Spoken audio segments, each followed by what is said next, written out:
Hello and welcome to this webinar. It's a great pleasure for me to talk to you today about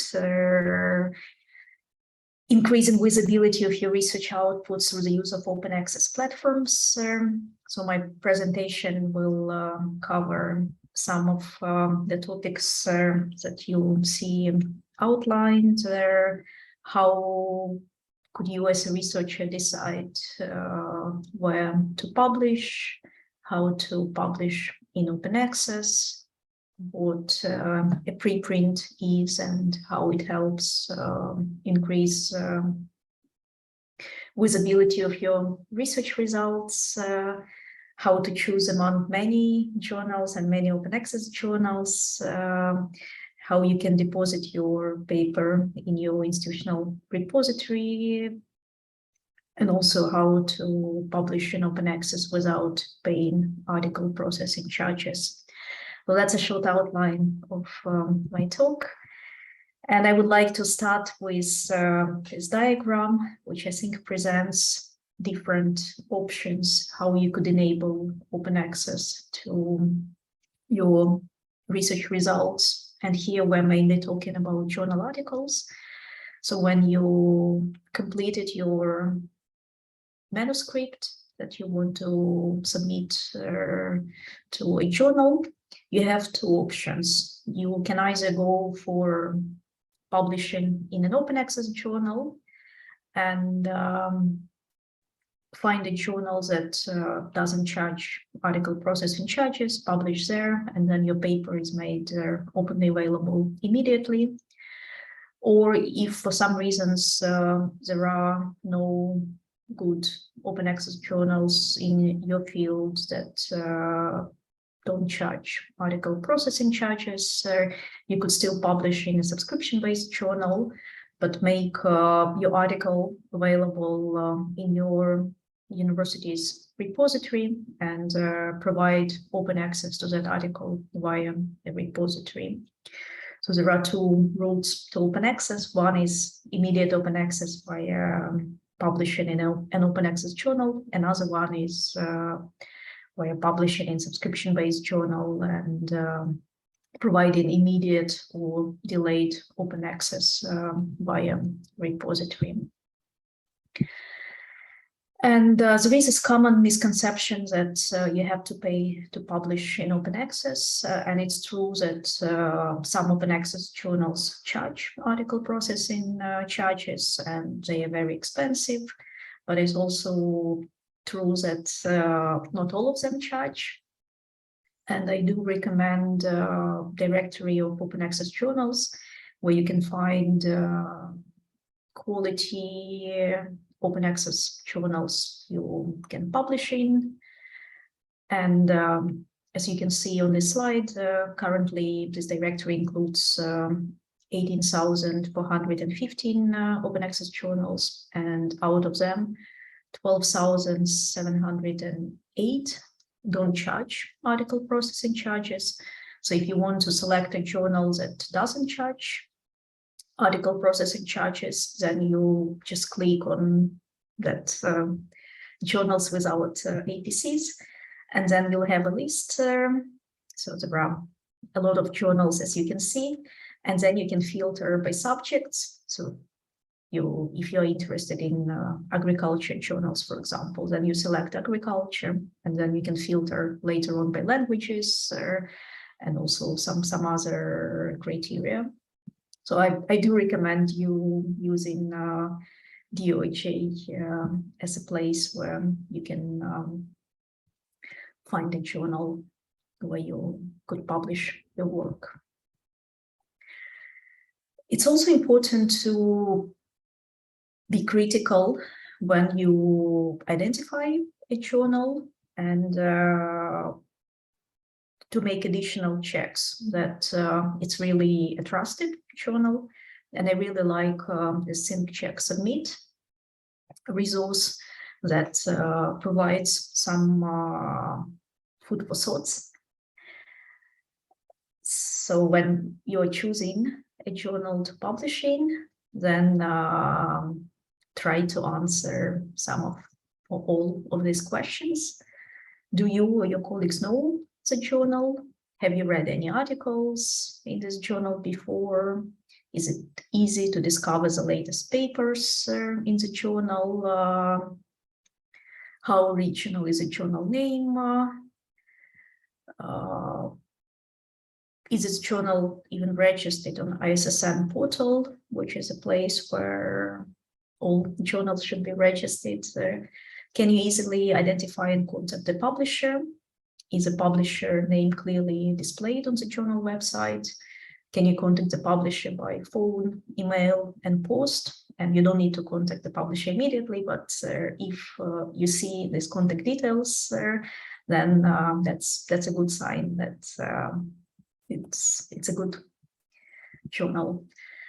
Some other questions to ask: is it clear about the type of peer review that the journal uses?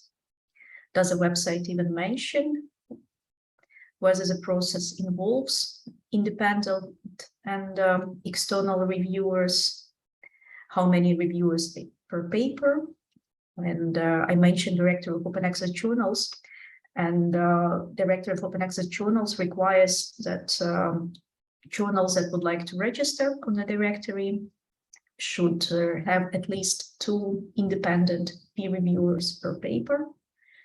If journals don't have that, then a journal won't be registered unless it's a journal on arts and humanities.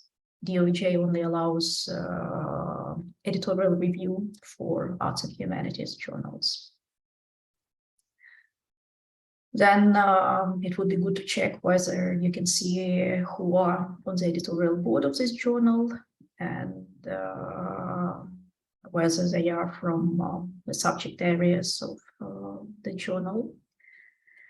And then if the journal guarantees acceptance, immediate acceptance or very short peer review time, then it's a red flag for you, and you should think twice whether to publish in that journal or not.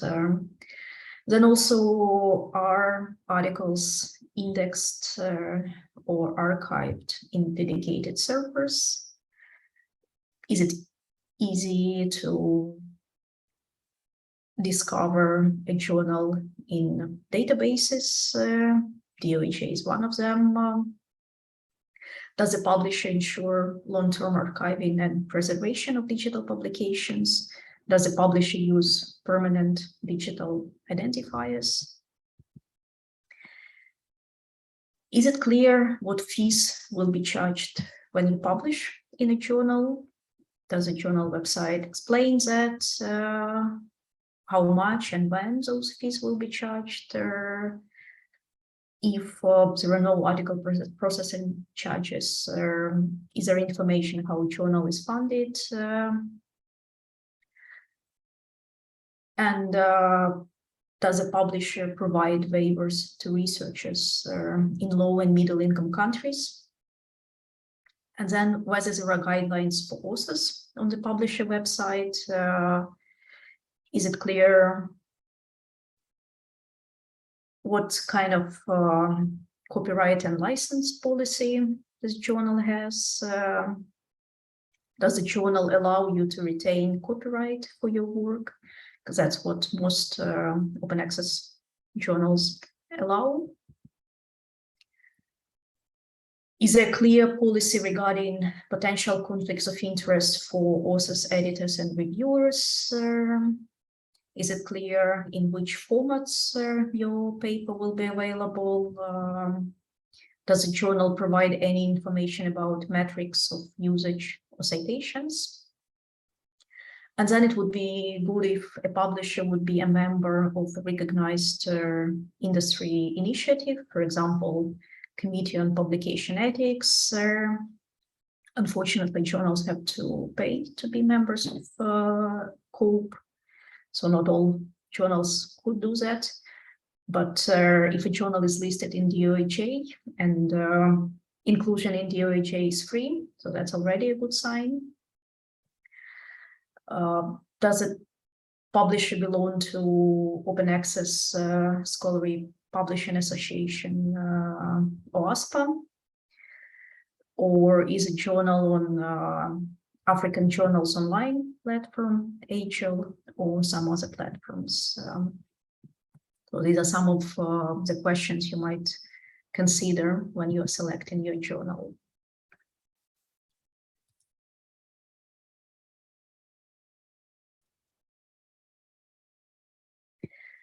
Then I would like to talk a little bit about specific agreements that IFL negotiated for researchers from Zimbabwe who would like to publish in an open access journal that charges article processing charges. IFL negotiated 3 open access publishing agreements for the journals that you could see listed.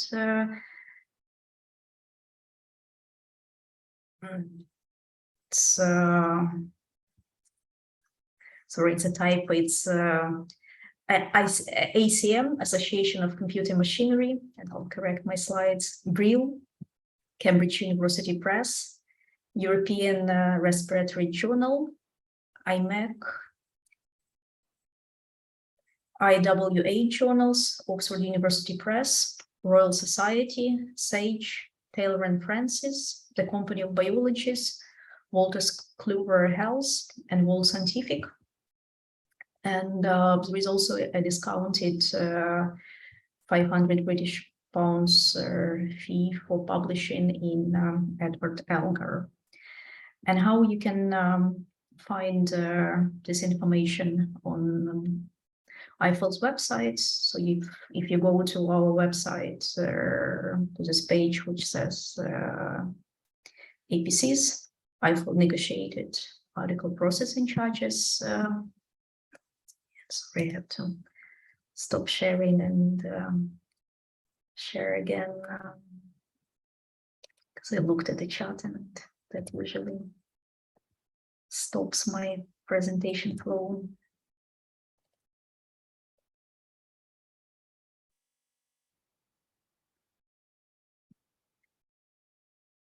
So that's a page, IFL negotiated agreements with publishers for article processing charges, and you select your country, Zimbabwe, and then you have 3 options. So you can see all agreements, or you can select free publishing or discounted publishing agreements, and then you click search and you can find all the details. So for example, this is Brill agreement, which is valid until end of next year. So when you click on publisher details, it's good to check for how long the agreement is valid, then to check that you as a researcher from Zimbabwe doesn't need to pay an APC, and it says waived article processing charges for Zimbabwe. And then every agreement has a part which says how does it work, and then it explains how you can mention that you are eligible for free publishing. So you see here information from SAGE that they automatically recognize you as an author who is available. And in case you still receive an invoice, in case you haven't been automatically recognized, then you can email, contact email, which you see on the slide, and then they will correct the data and they will let you publish for free. So it's important to check this section, how does it work, because unfortunately it differs from publisher to publisher. We're trying to negotiate automatic recognition, but unfortunately it's not always possible with everyone. And then on every agreement, you also have a section which says where else can I publish in open access. And then when you click on your country, Zimbabwe, then you'll get a list of all the journals where you can publish for free as part of IFL negotiated agreements. You can also get those journal lists from Zimbabwe country page on IFAL website. So when you go to Zimbabwe, there is always a section IFAL license resources, and you can see a list of subscription-based journals that you can access as a result of IFAL's negotiations, and you can also see the full list of all the journals that IFAL has negotiated terms for open access publishing for researchers in Zimbabwe. And that list is that list. Those lists are updated when new agreements are added. So on that page, download, there is always a link to the latest version. You will only see journals where you as a researcher from Zimbabwe is eligible to publishing. You can also see conditions of publishing, and you can filter journals by subject, conditions, open access type, whether it's full open access or hybrid, where your paper will be open access, but some other papers in the journal might be subscription-based. And you can also filter by impact factor if publisher provided that information to IFAL. And you can search across Excel for specific keywords. So it's really handy to use this list. And this is how it looks like. So you could see subject areas, you can see APC offers, that it's a waiver, which means it's free for you to publish. And then you see journal's name, so that's ACM publisher that I mentioned in the beginning. And then there are other tabs on the spreadsheet as a column, sorry, like impact factor, etc. So why would you go for publishing in open access? I would like to show some benefits that have been identified by Open Research Europe, open access publishing platform, which is managed by the largest funder in Europe, European Commission. So it says greater opportunities for collaboration, greater transparency in research process, higher citation rates, increased visibility for other researchers, and overall, it brings greater efficiencies and value for money to science and research in general, because it helps to avoid repetitions, and it brings greater potential impact of your research.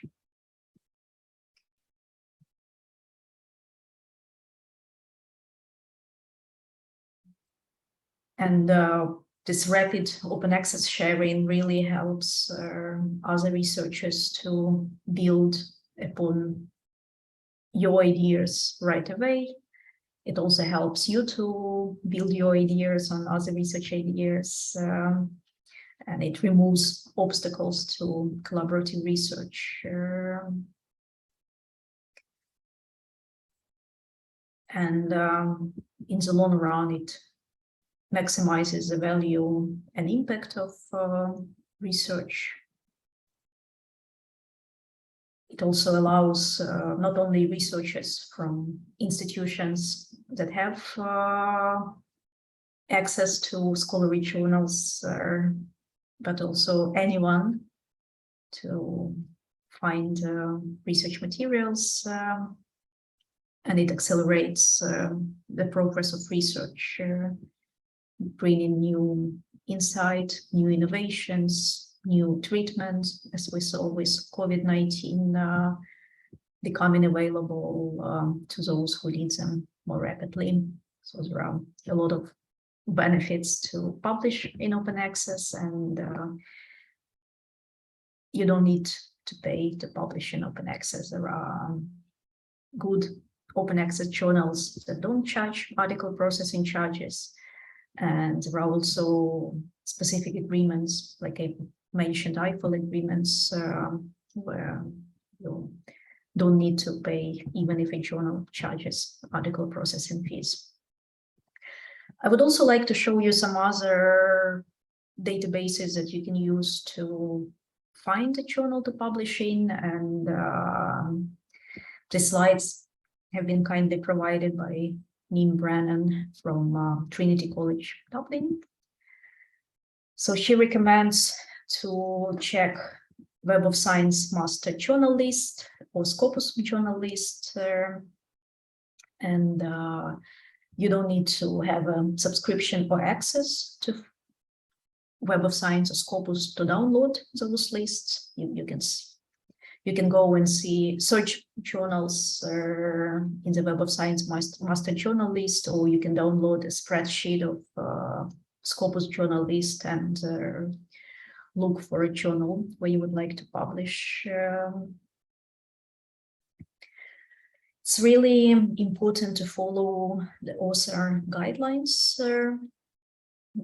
for the journal, and in many cases, journals allow you to send an outline of your article or an abstract to the editor and ask if a journal looks suitable, and that would save you time. You don't need to write an article using journal guidelines, because there might be a case that your article will be out of scope for that journal.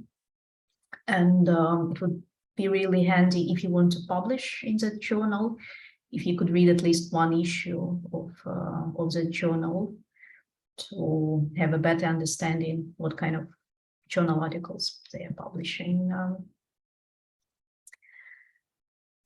So there are some other indexes that you can use to identify journals. For example, there is a European Reference Index for the Humanities. There is ABC Academics Journals and Business list. There is a list which is called Journal Quality List by Anne Will Hartzig, and it covers journals in economics, finance, accounting, management, and marketing. And it's worth noting that although journal impact factors are still promoted by some journal publishers and also are still valued by many institutions, it's really of declining value nowadays, because more and more research funders and institutions are saying that a journal impact factor doesn't really tell anything about the quality of an individual research or an individual researcher. So it has no value whatsoever. And some funders in Europe, European Commission, for example, said that when you apply for funding as a researcher and when you describe your qualifications, European Commission doesn't want to hear about journal impact factors. They don't really care about journal impact factors. They care that you publish your research openly, or you share your data sets openly. So you really practice open access and open science, and that's more important for them than journal impact factor. So that's just a note there. And then you can always use your own judgment. What journals do you read as a researcher? And if you like them, try to publish there, or where the researchers in your area usually publish. Then, of course, there is this issue of predatory publishers that you should be avoiding. And luckily, if you're only looking at journals that don't charge article processing charges, you wouldn't find predatory publishers there, because predatory publishers are the ones that just take your money and publish your submitted article as it is without making any effort to organize peer review or other editorial control activities. So with non-APC journals, you wouldn't find predatory publishers. Predatory publishers exist among those who charge article processing charges. And you can see some pointers how you could identify predatory publishers and some examples of predatory publishers. And it's also worth keeping in mind that there are predatory conferences as well that encourage you to submit your conference paper, pay a fee, and then call it as a conference, but it could be fraud. So it's really important to use the checklist that I outlined before and avoid this kind of predatory publishing behavior. So these are some of the checklist questions, how you can avoid publishing with predatory publisher. If a journal is in DOAJ, then it's not predatory, or is it indexed in other scholarly databases? It's not predatory. Can you see an editor name? Can you see an editorial board? Can you see full contact details for a journal? And then, is it clear how much a journal will be charging for what and when? So these are some of the questions that would help you to avoid predatory publishing. And then some advice on following publication ethics. And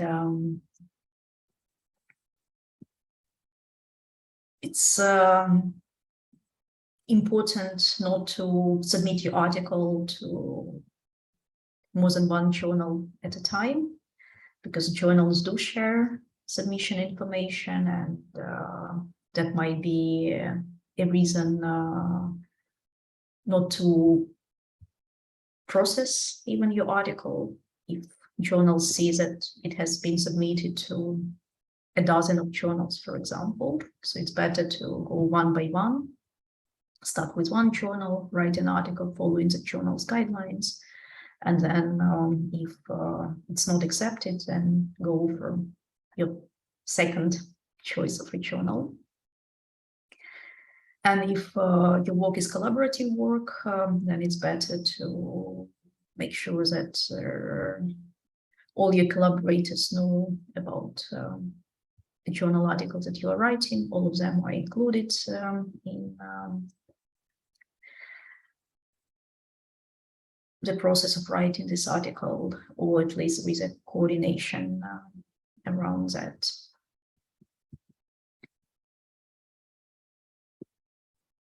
And then there are also some guidelines how authors should be acknowledged and listed on a paper. And there are different approaches in different disciplines, what authorship means, what contribution means, and there is a link to a checklist that helps to define the roles of authors and contributors, if you're interested in this topic.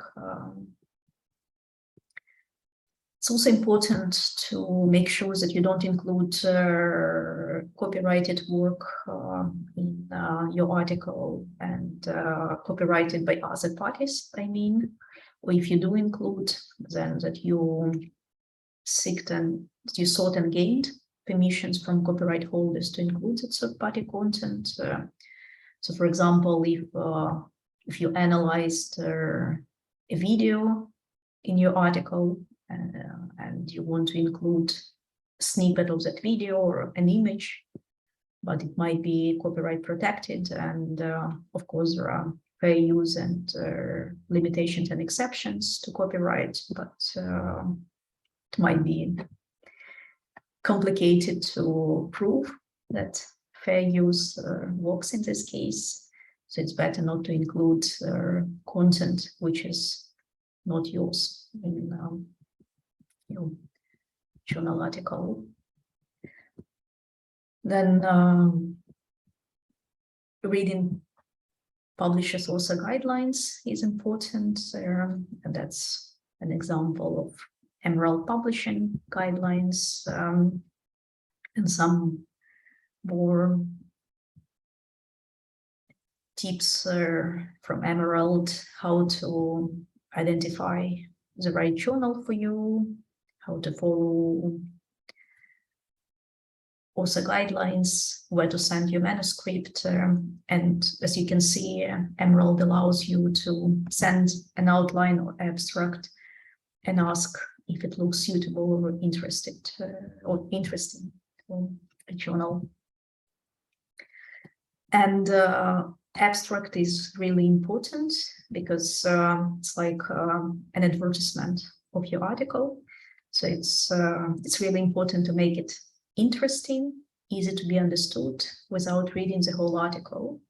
So it's important to be accurate and specific in an abstract, and a clear abstract will strongly influence whether or not your work is further considered by the journal. And then it's of course important to keep it as brief as possible. So an abstract is almost like a shopping window.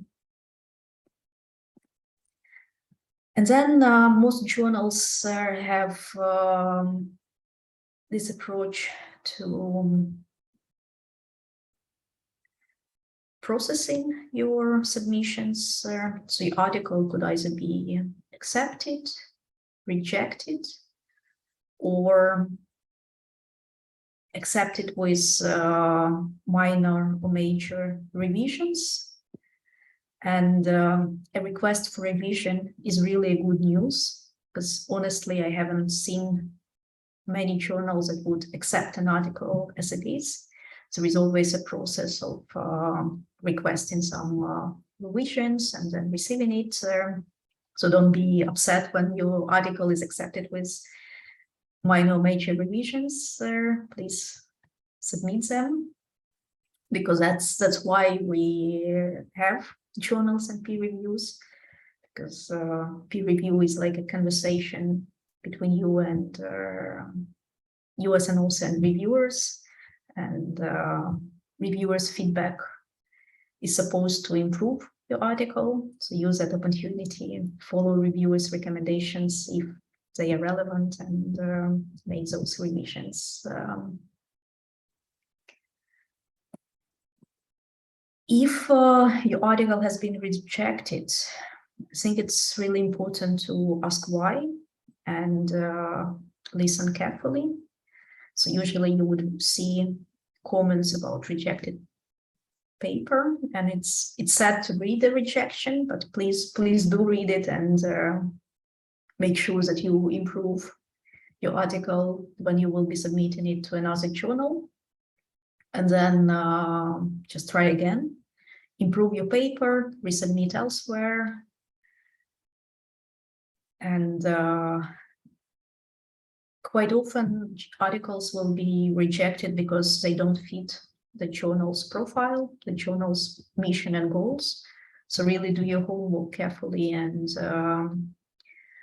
understand what kind of articles the journal publishes, and try to find the best journal for your research, and just keep trying, because really everyone has been rejected at least once. So don't be upset about that. And then it's important to promote your work, make it open access, and cite your works in your other works, of course, within reasons and with justification. Do not overdo self-citation, and of course, cite others on your research team. Try to present your research results at conferences, as posters, papers, because that's about getting feedback from your colleagues, making contacts, identifying new collaborators, and also building an audience and network for your work. Promote your research among other researchers in your area. And then I'll be talking later today about Altmetrics, and that's where you can see an interest to your paper on social media. And then important piece of advice when you talk about your paper on social media or in digital platforms, make sure that you include a digital object identifier of your paper or DOI. Most journals would give you the DOI here, and then add a link to an open access version of your article. So with open access, you can really have greater visibility of your research. You can increase your citations. You can satisfy funder requirements, because honestly, I think almost every funder now requires open access because of all the benefits I mentioned earlier. And then it really helps to disseminate knowledge as public good to society. And open access guarantees permanent archiving of your work as well, if you make it available in an open access repository. And impact is really more than just citations, because there are different citation cultures. In some disciplines, researchers cite a lot. In others, they don't really cite a lot. So it's really important if you could also have usage data, and open access platforms provide this kind of usage data, and Altmetrics, this attention to your research on social media is another good indicator. So maybe I'll pause for now and I'll check whether we have a question. So Ephraim is asking, if a journal was previously predatory, what will happen to all its back issues? Will they still be predatory? Maybe I'll stop sharing for now and make Ephraim a panelist in case he would like to talk.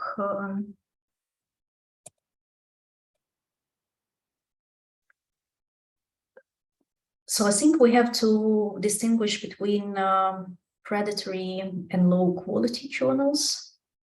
So if a journal has been labeled as a low quality now, it doesn't mean that it was of low quality before.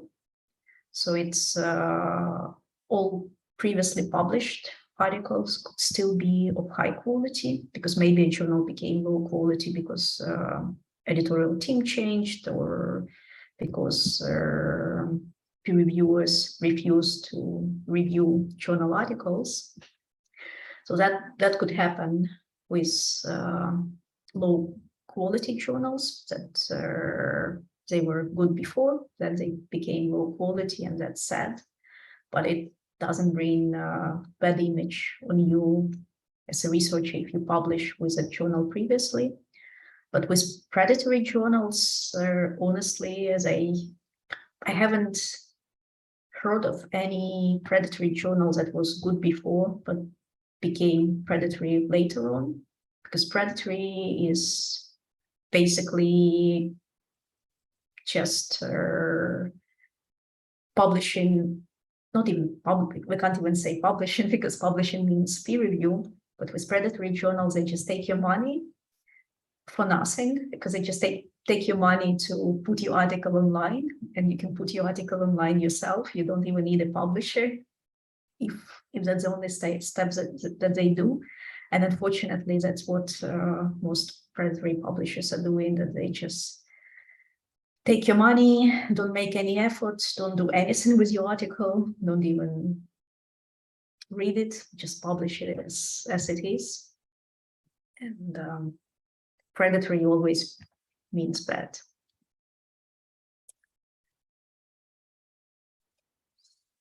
We don't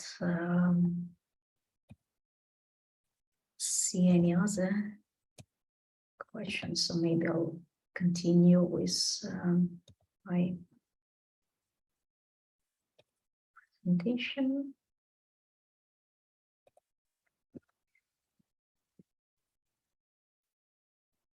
Another topic I would like to cover today are preprints. And preprints are completed manuscripts. So you, as an author, completed your journal article.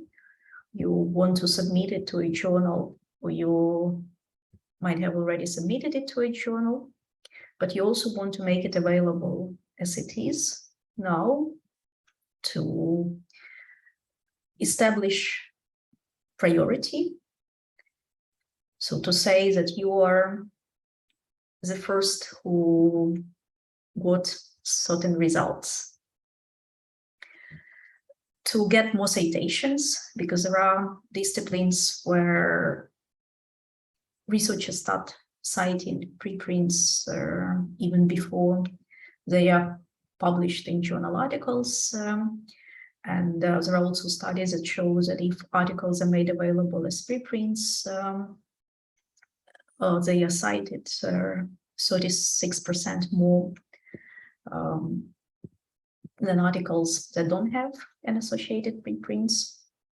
It helps to receive early feedback and improve your manuscript, because you can get valuable comments prior to publication. And it's also a proof of your research productivity, because it's something that you can show to your management or your head of department as a proof that you wrote your article. It hasn't been published yet, because publishing takes time, but at least you as a researcher did your part. Another reason why preprints became so popular now is that unfortunately nowadays the publishing process is the slowest ever, which is ironic, because with all these digital innovations you would think that it takes much faster now to publish an article, but honestly it takes much slower to publish an article. It could be years until your article is published, and for some research results, you can't even wait for years, because then they'll be outdated. And then also with COVID-19, a lot of research funders and universities encouraged researchers to post preprints on preprint servers and make sure that other researchers could see results and build on that. So it really accelerated with COVID-19 research. It's also a way to get scoop protection, because preprints allow you to establish priority for your discoveries, and 99% of preprint authors reported that no one stole their results when they were made available as preprints. Journals don't mind if you make your article available as a preprints. Most journals don't mind, some maybe do, but most don't. And maybe when you're choosing a journal to publish in, you could check what kind of preprint policy a journal has, and if a journal allows making your preprint available, then just go for it. And then another interesting result is that there was a study that looked at preprints that were made available on bioRxiv preprint platform, and 2/3 of those preprints were published as a journal article within 2 years. And then most of them were published in the same form as they were as preprints. So quality of reporting in preprints was as high as quality of reporting in journal's article. And then it's really a smoother path to publication, because many journals allow preprints transfer from preprint server directly to a journal. And some journals even go to preprint platforms, and journal editors identify interesting papers and invite researchers to submit those papers to a journal. Of course, it's important to clearly label those preprints, that they are not peer-reviewed results yet. Limitations of the work should prominently highlighted. There should be narrow interpretations to make sure that your research results are not miscommunicated by lay audience, especially if we are talking about medical discoveries. And it's also a good advice if you can make an effort to present some of your results to non-experts, so that they can understand it with minimal room for misinterpretation.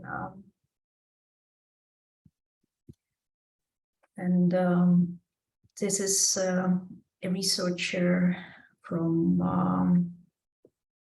my country, Ukraine, who received this year a Fields Medal in mathematics. And in mathematics, Fields Medal is like a Nobel Prize in other research areas. And she received that medal for a discovery that she made available on arXiv preprint server.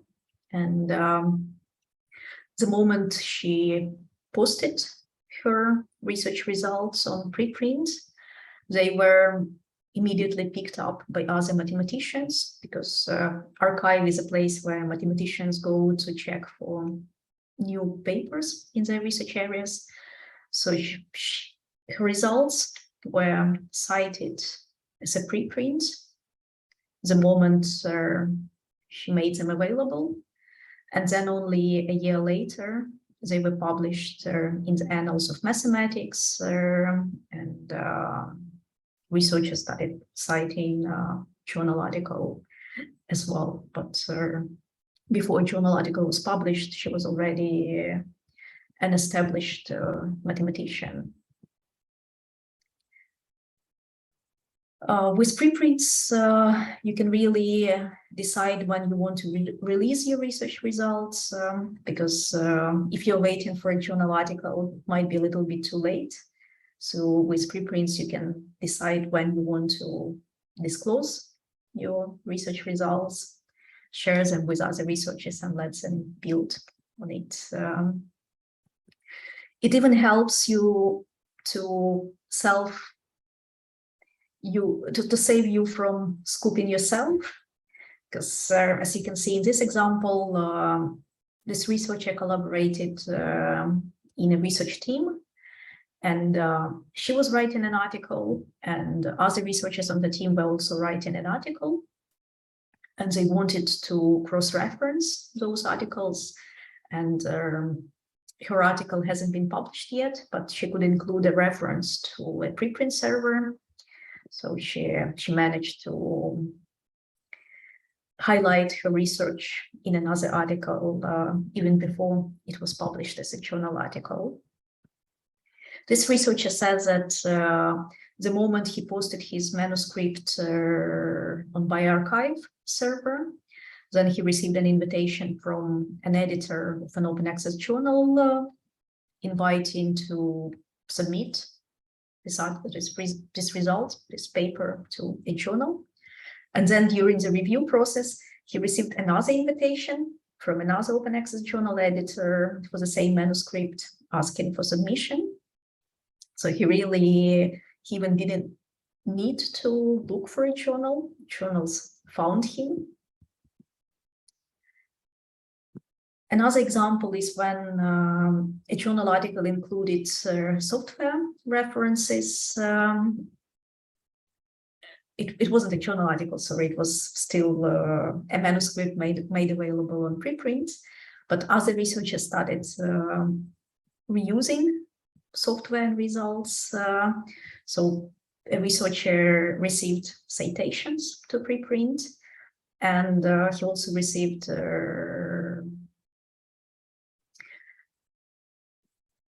invitations to apply for fellowship, so it helped him as a researcher. It helps to engage with diverse audiences because preprints are made available open access. So researchers from other disciplines could also see the results and build on them. And as we know, a lot of research is now multidisciplinary. And then it helps to get feedback on the manuscript. And here you can see that the media reported on their preprint, and that was really exciting. And they didn't even need to wait for journal article publication because media immediately picked up on the preprint. And then it facilitates reproducible research because when she posted a preprint, she shared some links to data and code in a tweet and also in a short YouTube video. And her paper was still undergoing review and revisions, but she already received questions from other researchers testing and using the code that she has made available. Theses and dissertations could also be made available as preprints on preprints platform. And this researcher is saying that he's an early career researcher, and it's really nice for him to see that his master thesis is used and downloaded over 100 times. This research is saying that his preprint was a deciding factor when he was applying for a new job. In his job application, he mentioned the reference to this preprint, and recruitment team looked at that paper and they realized that that's a researcher they would like to have. So he became an assistant professor because of that preprint. And on this slide, you can see links to directories of preprint repositories, and you can either browse alphabetically and read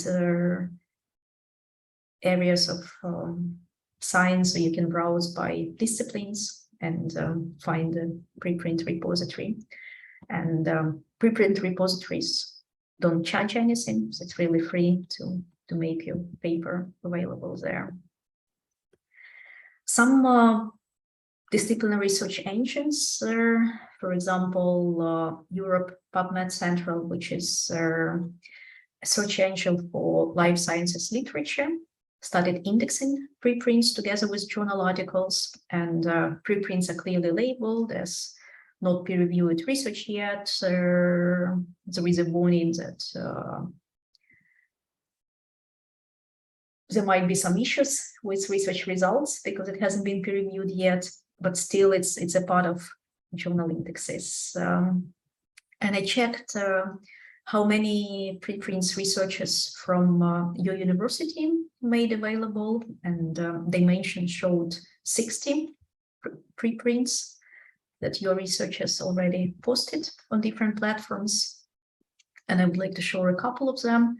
So this one was made available only a month ago, end of September, I think. And then within a month, an abstract was viewed 498 times. There were 9 full text views and 52 PDF downloads. And then researchers from US tweeted about it, and there were some discussions about this preprint in the US, and that's Altmetric scores that I mentioned earlier, shows media attention to your work. Another example is a preprint by your researchers that was made available as a preprint in 2019. And then abstract was viewed 113 times, full text was read 913 times, PDF downloaded 245 times. And then this manuscript was published in PLOS Neglected Tropical Diseases Journal.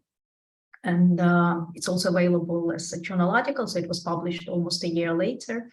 A preprint was made available in July 2019. A journal article was published March 30th, 2020. And then a journal article has also been viewed 3,512 times. So you can really see that there is a huge interest to open access research. And if you don't want to publish in an open access journal for some reasons, or if you don't want to make your preprint available, you can still publish in a subscription-based journal, but deposit your paper in an open access repository. And when we talk about versions of article, a preprint is a version that hasn't undergone peer review yet. A postprint or author accepted version is a version that includes feedback from reviewers. So it's a version approved for publication by a journal. And then there is so-called version of record, which is a published version. So usually it's a publisher PDF. And publisher policies vary in terms of versions that could be made available. Open access publishers allow making publisher PDFs available in repositories. And I do encourage your repository managers to make your open access papers also available in your repository as publisher PDFs, because they allow that. Subscription-based publishers usually allow making postprints or also accepted manuscripts available in a repository. And some of them might have embargo periods, so you will have to check it with Sherpa Romeo database. And I think all publishers, or almost all publishers, allow making preprints available. So that's a database where you can check publisher copyright policies and permissions. So for example, I checked Nature, and Nature doesn't allow making published versions available in repositories, but they do allow making accepted versions available in repositories 6 months after publication. And submitted versions of preprints could be made immediately available in the repository. And we prepared a guide how to get the right version of article deposited in the repository. So that right version is called also accepted manuscript, which is a version of your article after peer review, but prior to publisher typesetting. And it's really important for authors to keep that version, which they confirm as a final author accepted version for a publisher, because unfortunately publishers don't keep those versions in the system for long. So retrieving it is a little bit hard. It's better to keep it when it's approved. And the step-by-step guide explains that you want to submit your manuscript, which is a preprint, and many publishers allow this preprint to be uploaded in a preprint server or in your repository if your repository allows non-peer-reviewed version. And it's submitted to a journal. Editor and referees peer review your article. You amend your article according to the reviewer's comments and resubmit it to a journal. Then when your article is accepted for publication, when you receive a notification from a journal, then that version that you receive notification about is your also accepted manuscript. And please keep it, and you can make it available in a repository either immediately or after some embargo period, because then later on publisher copy edits and formats your article. And then that article which is published, it's called version of record. And that's a version that unfortunately can't be made available if it's not an open access journal, if there is a specific permission from a publisher. And then you can just immediately pass your also accepted manuscript to the repository manager, and repository manager will check whether it can be made available immediately or after some embargo period. And you might be using social networks for researchers like ResearchGate or Academia Edu. And they make some efforts to share results with search engines, for example, or with reference management tools. But if you make your paper available in an open access repository, you still get all of that plus many more, because then your paper is really widely visible, picked up by specialized search engines, and I'll talk about those specialized search engines in a minute. So institutional repositories are a lot better than researchers networks like ResearchGate and Academia Edu for disseminating your research and promoting visibility of your research. So I do encourage you to make your papers available in your institutional repository. Now I'd like to talk a little bit about discovery of open access content, and I will show some free tools that you can use. So one of them is an open access button, and it can work as a website, or you can have it as you can add it as a browser extension. And then you can search for an article title or DOI or an author, and then it will tell you whether there is an open access version of that article available. And if there is no open access version available, then you can always request access from a researcher. The open access button enables that. So that's an example. It's added as a browser extension. You are on a journal article. It says that you have to pay to read it in the journal, but you click that open access button and it redirects you to a copy of the article which is available in an open access repository. It's really a handy tool to find journal articles. Another browser extension is called Unpaywall, and it's also a database of millions of scholarly articles available in open access repositories. And you can add it as an extension to your browser. And when you are on a journal page, you can click on this green padlock, and it will get you a free version of this article if researchers made this article available in open access. And it's really both open access button and Unpaywall free tools to get access to legally made available open access papers. Another similar tool is CoDiscovery. It's also a browser extension that you can add. And why this CoDiscovery is good? Because Previous tools only pick articles with DOIs. Core indexes a lot more content.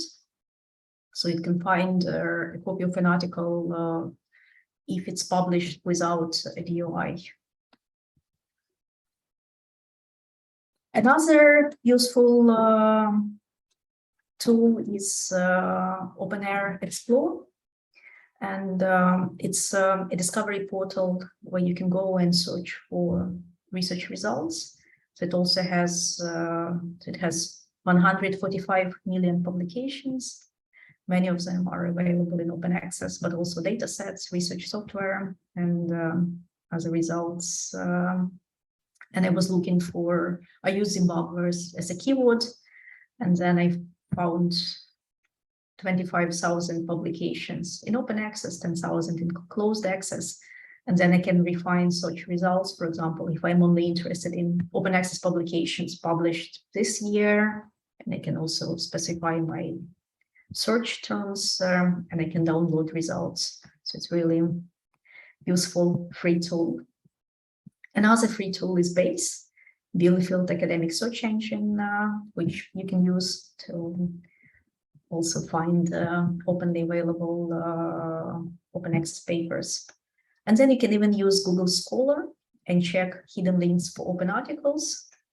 So for example, if you, in Google Scholar, if you have search results which says PDF in brackets, then it's a reference to a version of the article which is made available in an institutional repository.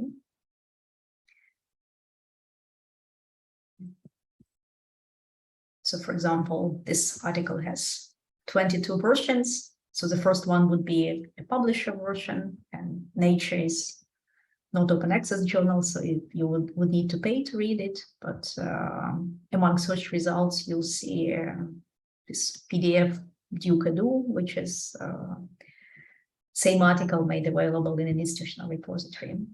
So you can just click that link with PDF. And then we talked about open access journal articles, but there is also a directory of open access books, which includes over 61,000 of academic peer-reviewed books. So that's, maybe we can pause for now and see if there are any questions. And if you have questions, please raise your hand, type them in the chat.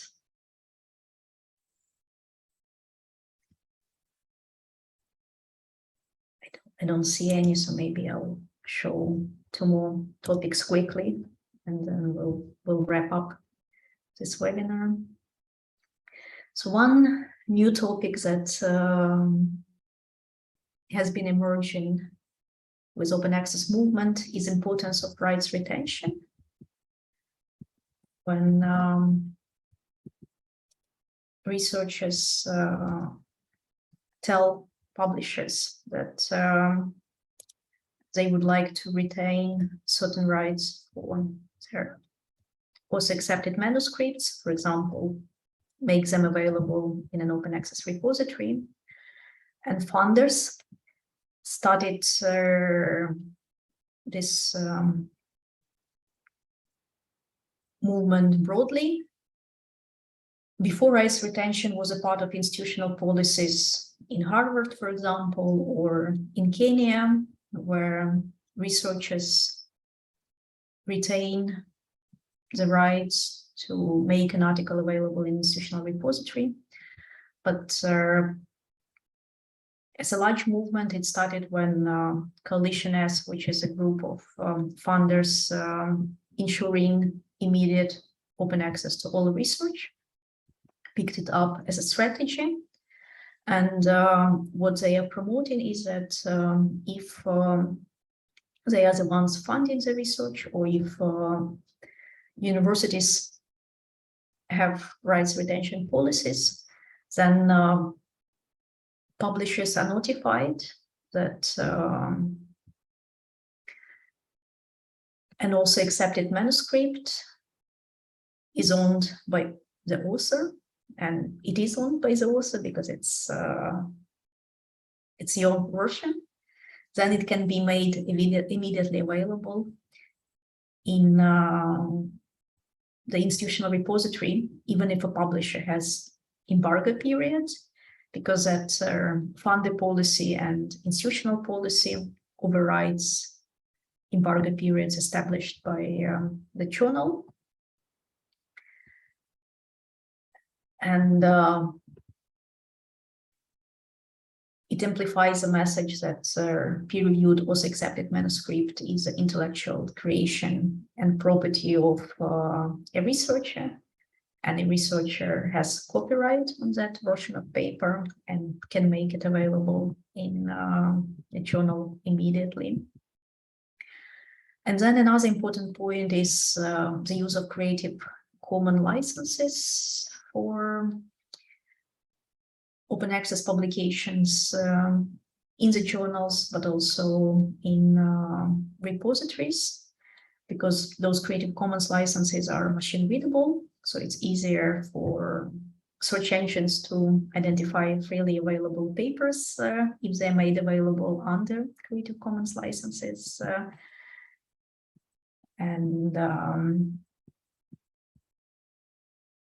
It helps to highlight that this version of article can really be reused by other digital tools.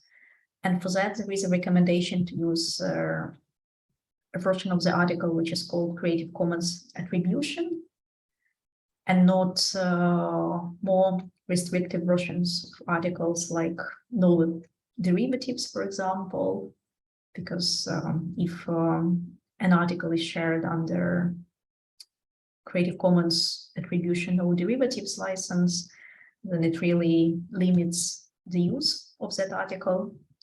And if you're interested in this topic, there is a very good guide that explains why Creative Commons licenses are important for scholarly publications and educational resources, and why there is a preference for the Creative Commons Attribution, CC BY license, and why non-commercial and non-derivative clauses are not a good way to go. So thank you very much. That's all I had to share with you today, and thanks for joining, and happy to answer any questions. And for that, you can raise your hand, or you can write your questions in the chat or in the Q&A.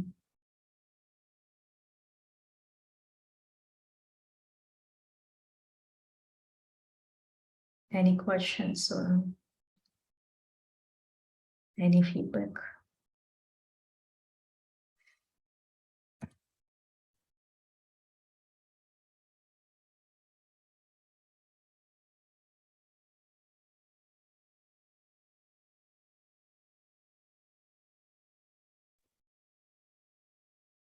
If there are no questions, then please, Graham.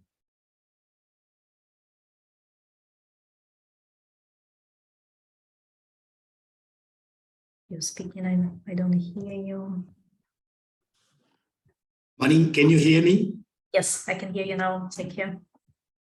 Okay, thank you. Thank you so much, Irina, for that insightful presentation. Maybe as you can see, the number of participants was very, very, very low. We actually expected quite a lot more participants, but just this morning, unfortunately, we had a power outage at our campuses, so other participants could not attend. So what we decided was that we are going to circulate the webinar recording and also market that this particular webinar recording. Thank you very much for the presentation. Thanks a lot for the invitation, and sorry that it was a long lecture, but there is so much to cover nowadays when we speak about open access. It's really important not to miss certain details. So thank you so much, and sorry about power outage. I'll share my slides and recording link with you. And then thanks a lot, and happy Open Access Week, and have a good day. Thank you. Thank you.